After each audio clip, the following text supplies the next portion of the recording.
never initially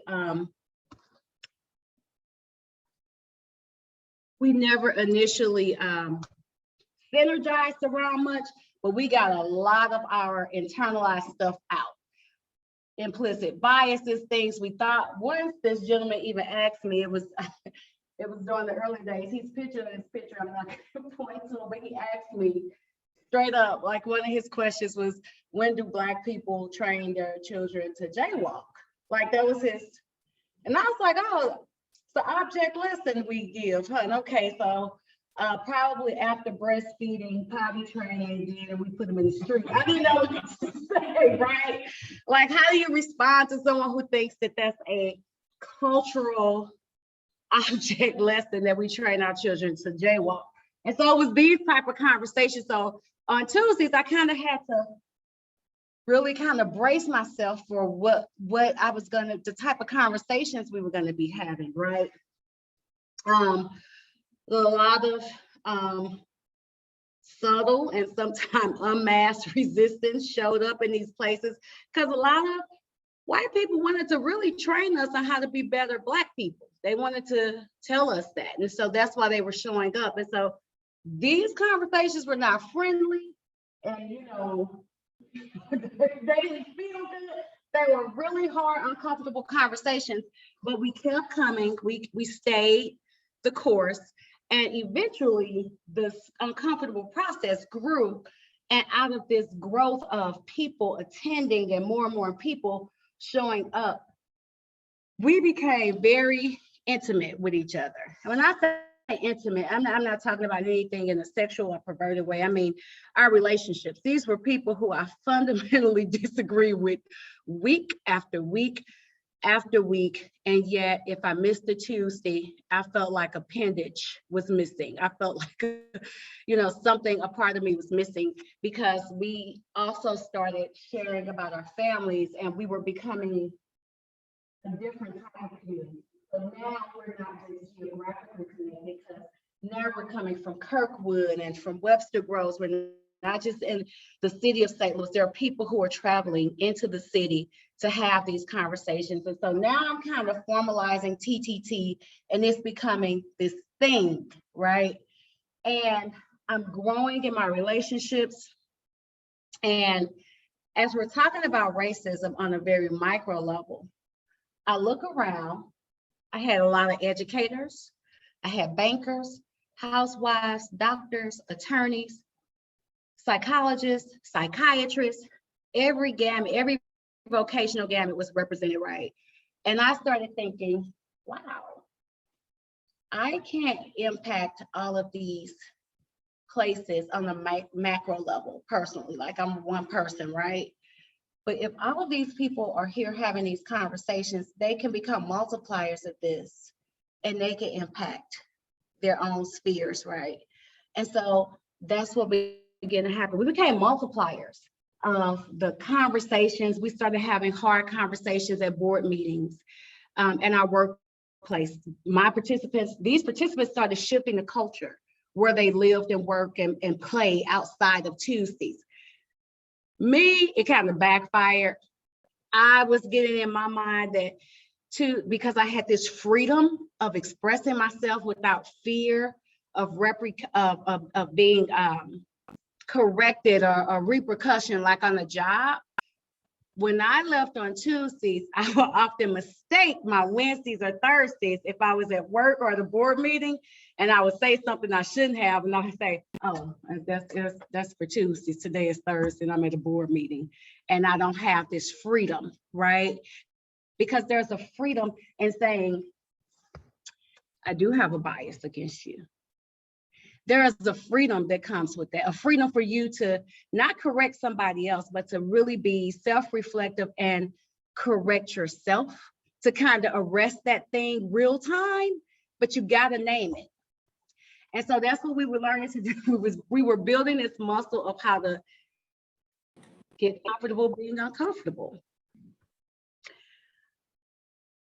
We started becoming, in a sense, becoming this community of all types of different people. And I realized we were meeting every Tuesday. We were into year 3. And I realized we needed something to balance that. We couldn't just have tough conversations. We needed to explore humanity on a much richer level. So I created freestyle fellowships.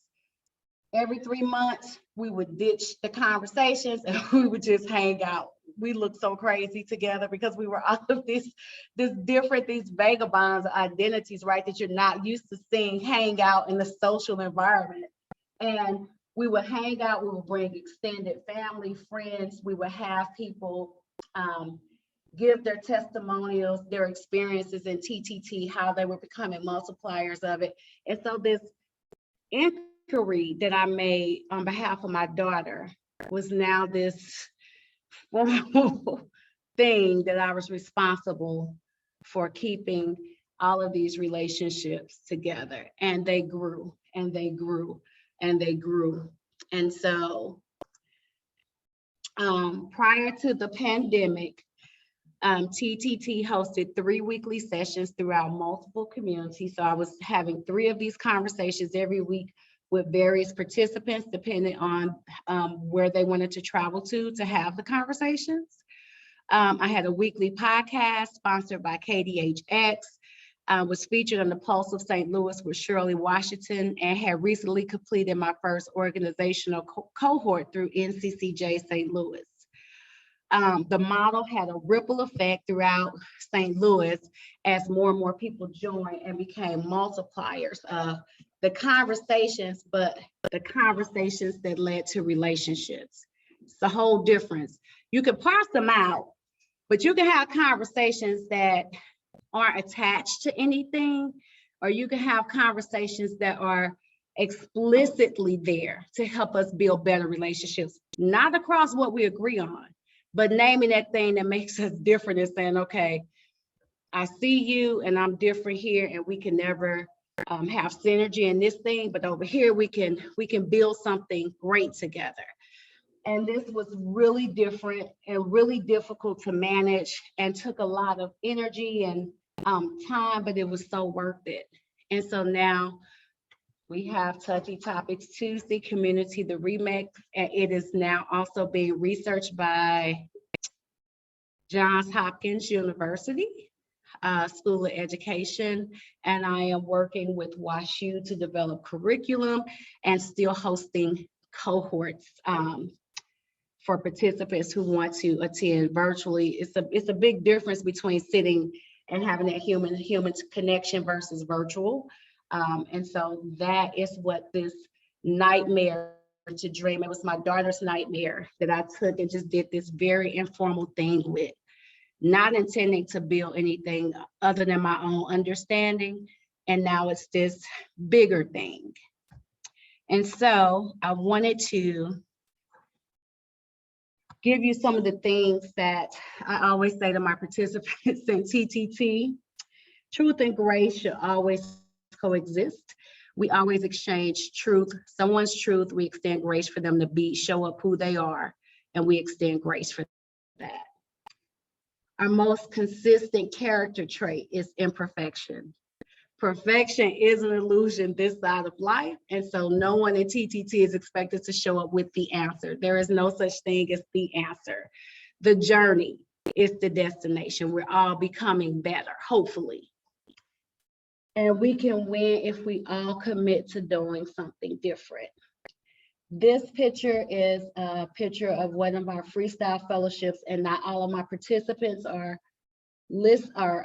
captured here, but this is a very good representation of what our communities can look like to intentionally integrate, not just talk about diversity, but to actually experience the culture and the uniqueness of other identities without policing it, and understanding that it's okay for us to not agree in some areas, but we don't have to disconnect because of that disagreement.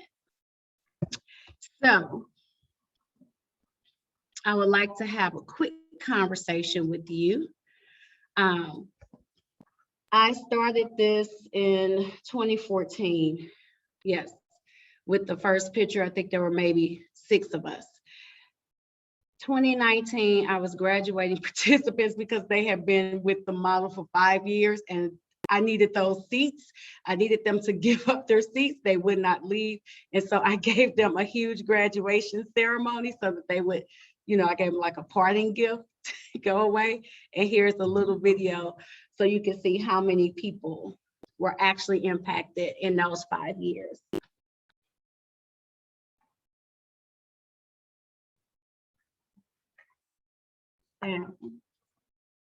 But this is the graduation ceremony for all of my groups, all of my participants.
A lot of these participants are the Pulse of St. Louis. They're doctors, pharmacists, attorneys.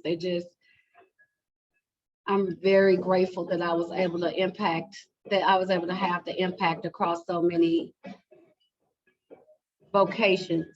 I couldn't have accomplished that just in any diversity training or anything that I just did of and in myself.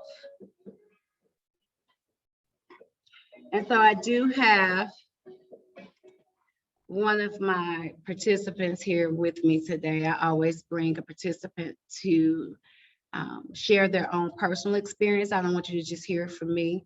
So I'm going to invite up here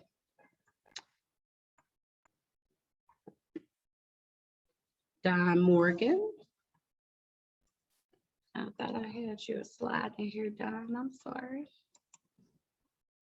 Okay. Give me 1 second to get back to my place, guys.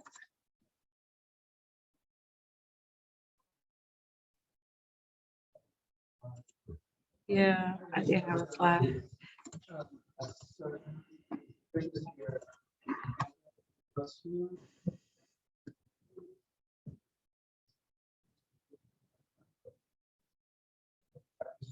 She takes all of us now because we're having too good a time and enjoying each other very much, which is a little testimony to what you saw that she created. Intentional integration community is something that doesn't happen with teaching the organization. We've all been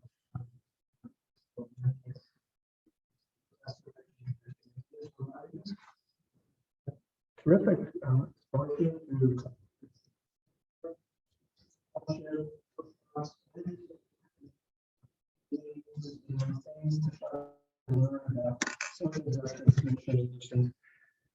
this was a very, very good experience. One that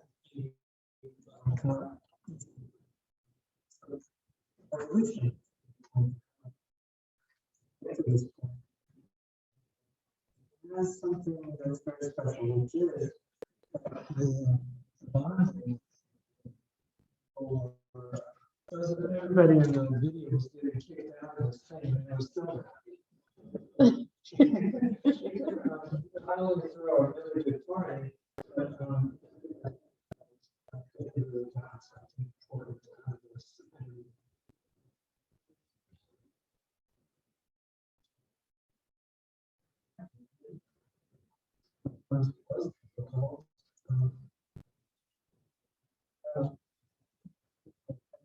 Conversations, but it does develop a muscle, especially for white people who are nowadays somewhat enlightened, somewhat woke, but still kind of awkward.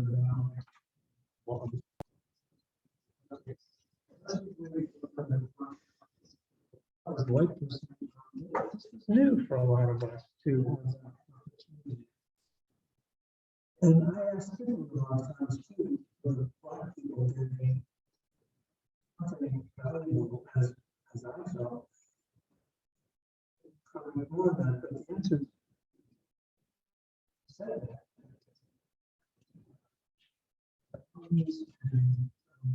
Growth experiences for black people.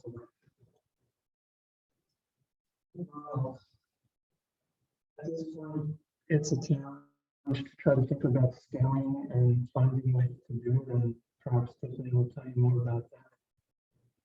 But you know, is there anything particular that you want to say other than what I did say? Or?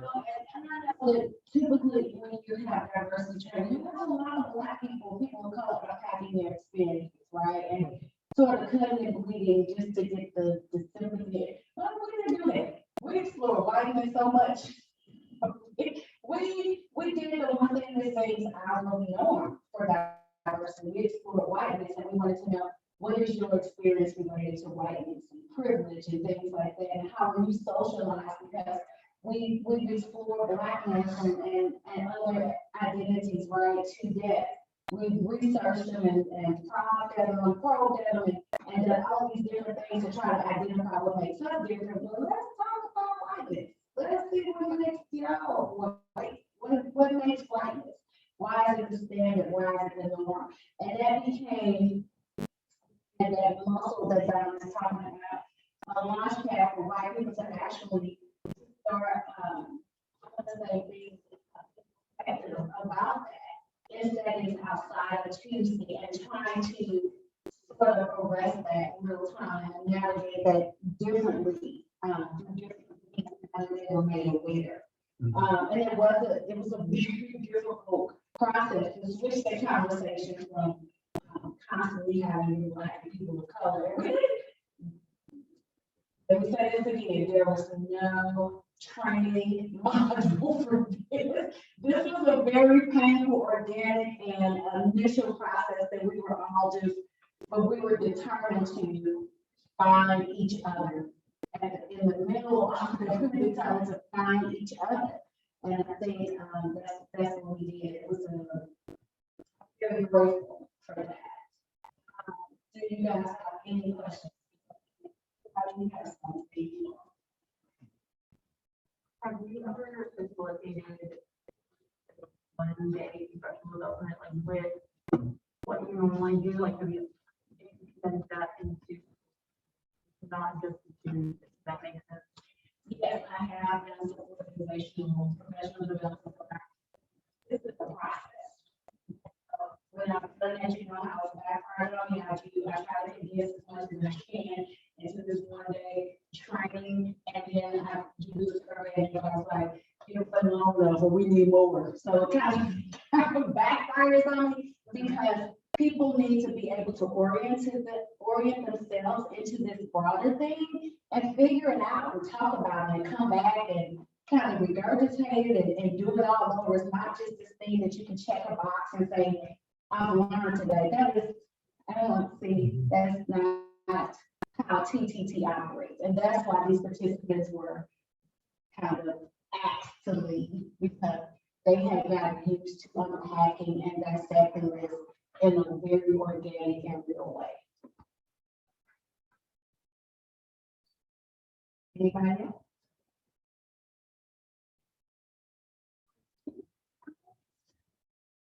I don't know how to reach my virtual audience if they have some.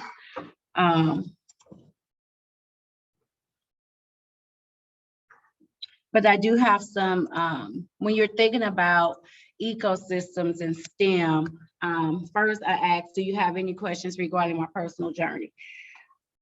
One of the things I often say, real talk, if Tuesdays were touchy topics Tuesday, I should have named Wednesday Weed Wednesday, because I needed it. That's just one of the things I say, because you're stretching a muscle that has not been developed at all. Go ahead.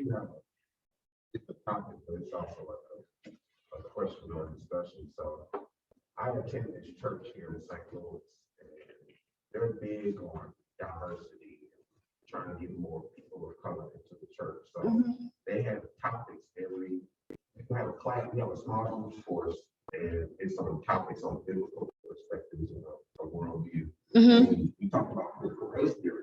And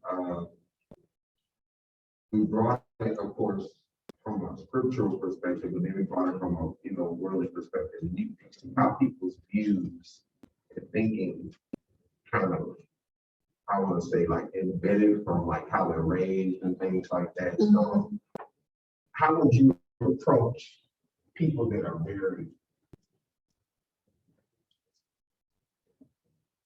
how would you kind of incorporate them into this, your topics of things? If they've really been, I would say, their thought process is just this way. You get what I'm saying? Yeah, we've had There are exactly those people. And I try not to indoctrinate them any differently, but one of the pieces of TTT, the model that makes it so, I guess, innovative is every trying to convince you of something. How about you tell me where you are? The understanding is to start first. So instead of me starting a conversation with how I want you to start to perceive me, let me challenge myself to do the. And that kind of, when you give people the grace, that's what I mean by extending grace. When you extend enough grace for people to share who they are, who they've been conditioned to be, it gives them room, you leave room for them to self-select.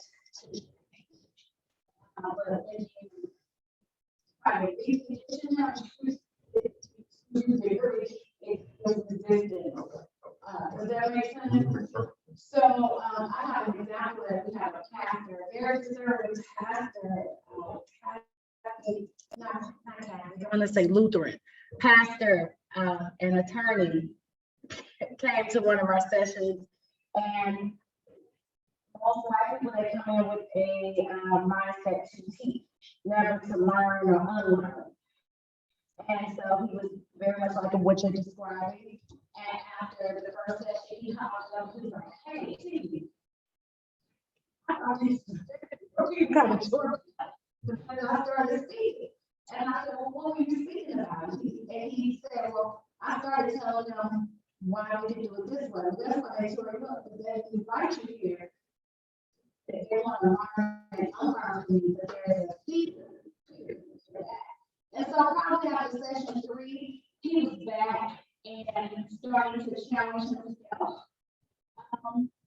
on how he came in the first session. He did stay with us for about, he didn't continue, he stayed with us for about a year, and then he left. And let me say this, everyone does not stay. Some people in conversations, they check out after 3 sessions. They don't stay, they don't talk to me. They act like they don't know it, they see me in the grocery store. It's not all of this, you can't win everyone to this idea, but I can sure as hell try and keep it moving and keep trying to build a bigger, better ecosystem. This pastor, he left, and about 3 years later, he called me. He had started a program on the EWT, I believe it was a Catholic TV network, and audience of other things. Was the one that actually was going to address audience that wasn't indoctrinated.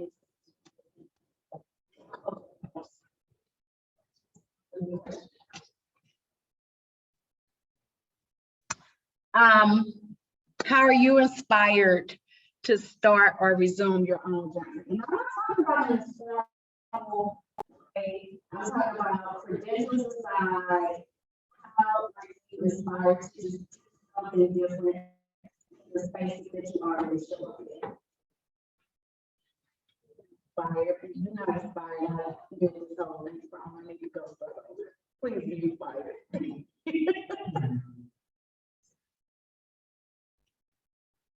Challenged?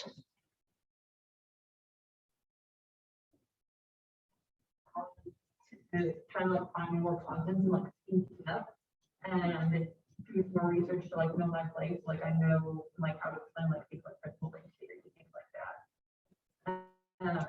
Making sure like I have all my like I wasn't in town in 2014. I was living in Illinois, and like while I know like have heard everything is a lot different when you're in a city and someone looks like you for someone who doesn't look like you and like not in the same space.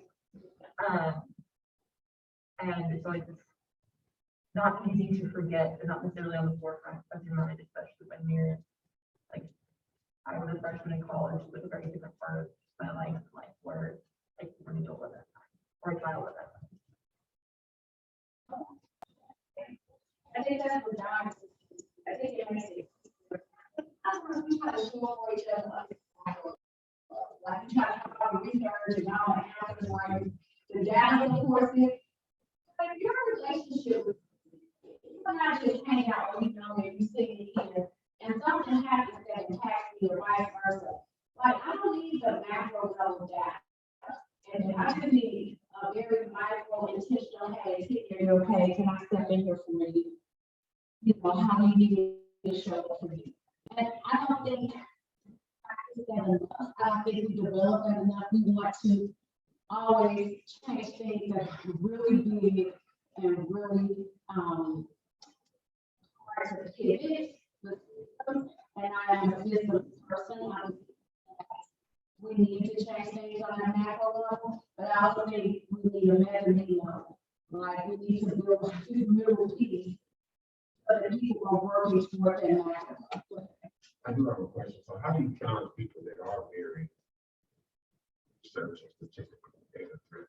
If that's all they focus on, they're not focused on a feelings perspective. They're focused on thoughts and you reflecting and all that, being self-aware. How do you challenge someone with that? Because that's kind of the people that I know a lot of those people that are very statistical, analytical, data driven. They don't care about the emotion, self-reflecting and the self-awareness piece of it. I wouldn't just ask them. I think the fundamental piece that is relational. Level of respect or open to hearing you, and then having those. The government relationship typically doesn't come in the moment. It typically comes after maybe another situation has caused them to reflect back on something you said. So I would just say if there's a relationship there, you can always plant a seed, but I am from fond of detaching myself from the outcome. That's what this felt like, what my experience, because I told you how to take that and move with it. I can detach myself because that is what drains me. So that makes me feel, yeah. Okay, John has He wants to opinion it. Yeah, so, it's a group. One of the virtues of this process. I'm a psychologist and I've done, group therapy and over the years, there are dimensions of group therapy that operate here, which is to say that it's not up to Tiffany or any one person to challenge. The group starts to take over the function of that. And so it's the targets, and it's not like one person catching off the cuff or saying, pushing back on something. So there's a person in the group that takes power, powers in those positions, and that tends to happen, and that can happen cross race too, because there'll be more enlightened folks and black folks together kind of going, hey, that's not okay, or there'll be some kind of competition. So that's confidence also in groups, and what Tiffany's saying is also the All I can do is tell you what it's like to be me, right? If a bunch of people do that. I decide if the information for the power I have is just the boundaries of where you're allowed to serve. And, I gotta respect each other, boundaries, but you get to see. I know where you at on this topic, right? And so I don't have to engage with you as though I don't know where you are. And I think that's what we do. We try to mask that. We try to act like we don't see where people are on certain topics and still kind of stay engaged with them in a way that makes us so uncomfortable with it. I just, what, I respect how you feel about this, so we improve in these areas. So, hopefully we enjoy the community.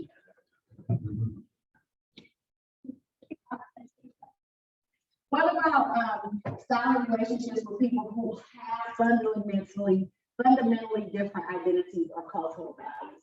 Because that can be homogenous too. Black people have experience, so I had to really go into understanding and be rid of a lot of internalized stuff about that, just fact, identity. Have solid relationships with people who have. Okay. Are they beneficial to you? It's very beneficial. I think for me, it's like you said a few minutes ago, setting up those boundaries. Mm-hmm. Like you can provide people with much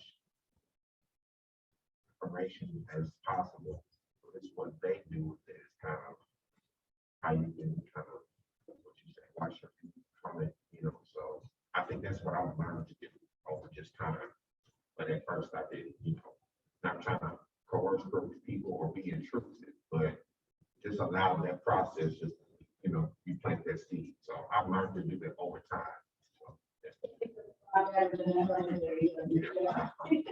We'll get into the first again. What's your name? Elena. Elena. Oh, I'm like my brother. Maybe it means speak to you at all, or anything about what I said. Yeah, I really love that you shared the, I took a class in interpersonal communication when I was in college. This past, I graduated that May. So this reminded me a lot of this, material, just creating spaces for conversation. I've heard a lot of different podcasts about it, and yeah, I just love these type of topics. And I minor in communication, so it's super important for me. But yeah, I really am impressed with everything that you've done. I'm a Christian as well, so I love that, you send a prayer to God and then this all came out because of him. Like, it's incredible. Yeah.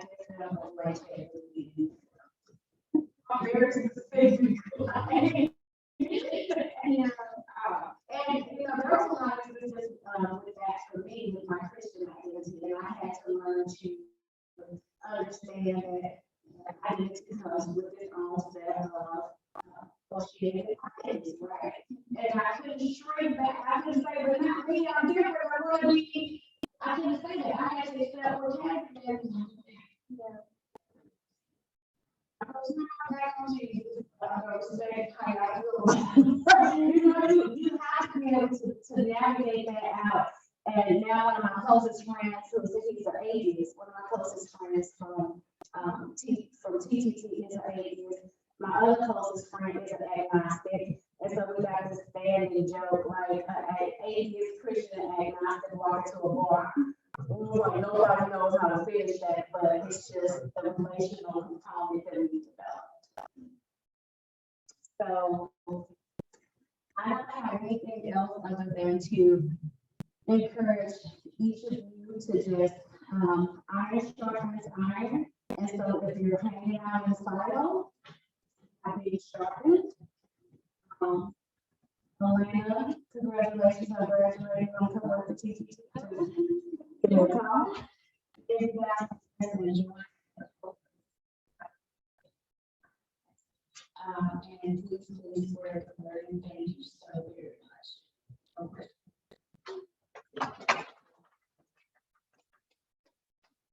So I don't know how to talk to the people on the.